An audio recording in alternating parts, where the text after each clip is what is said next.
पुढाकार घ्या.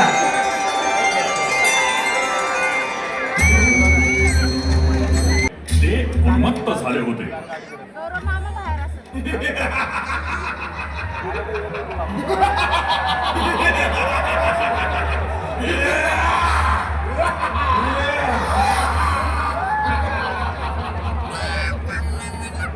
उन्मत्त मणी आणि मल्ल दैत्यांनी आपल्या अत्याचारानं सर्वत्र हैदोस मांडला होता. त्यांचा विनाश करण्यासाठी अखेर भगवान शंकरांना मल्हारी मार्तंडाचा अवतार घ्यावा लागला.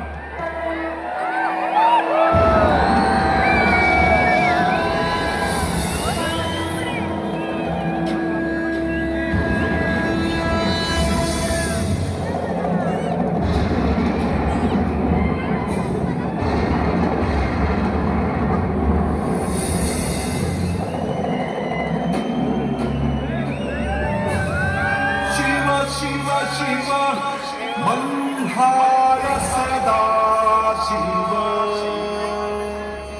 शिव शिव शिव मल्हार सदा शिव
आपण येण्याचं निश्चित काही प्रयोजन असेल.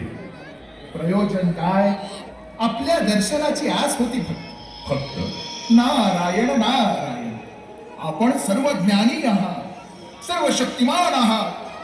तुमच्या लीला आम्हा पामरांना कधी उमगाव्यात भोलेनाथ? म्हणजे इकडे म्हाळसा देवी सोबत तुम्ही आहात म्हणून त्या निश्चिंत आहेत, आणि तिकडे तुमची एक भक्त तुमच्या विरहात झुरतीये बघा. नारायण नारायण. देवी पार्वतीनं हिला वचन दिलं होतं, कृतयुगात मल्हारी मार्तंड अवतारात ही आमची अर्धांगिनी असेल. तेच वचन पूर्णत्वास जावे हाच लोकीचा मानस आहे. नारायण नारायण.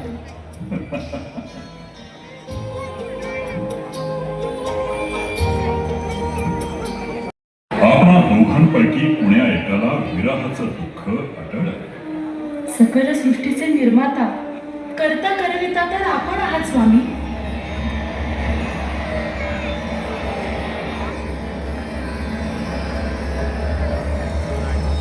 सारी पाटाच्या खेळात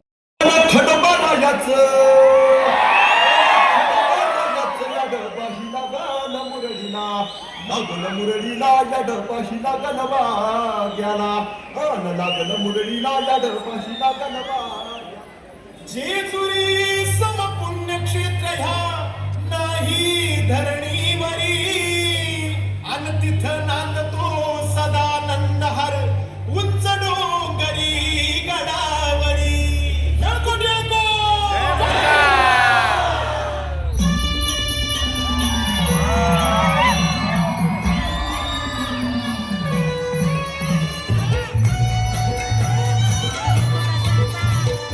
जेजुरीचा खंडेरायाचा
परीक्षेला खरे उतरले.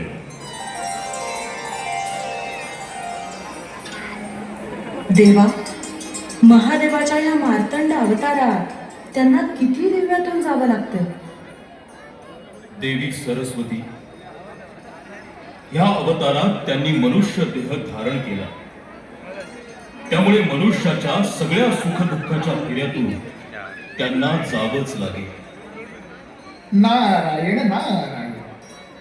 पण भगवान महादेव मल्हारी मार्तंड अवतारात देवी म्हाळसासोबत सुखी संसार करत असताना स्वतः अज्ञातवास पत्करतात.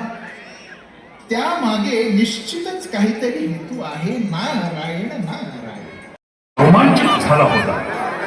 समस्त गण डोळ्यात प्राण आणून ज्या दिवसाची वाट बघत होते तो दिवस आला होता. देवगण, मनुष्यगण, राक्षसगण या अनोख्या विवाह सोहळ्याला उपस्थित राहणार होते.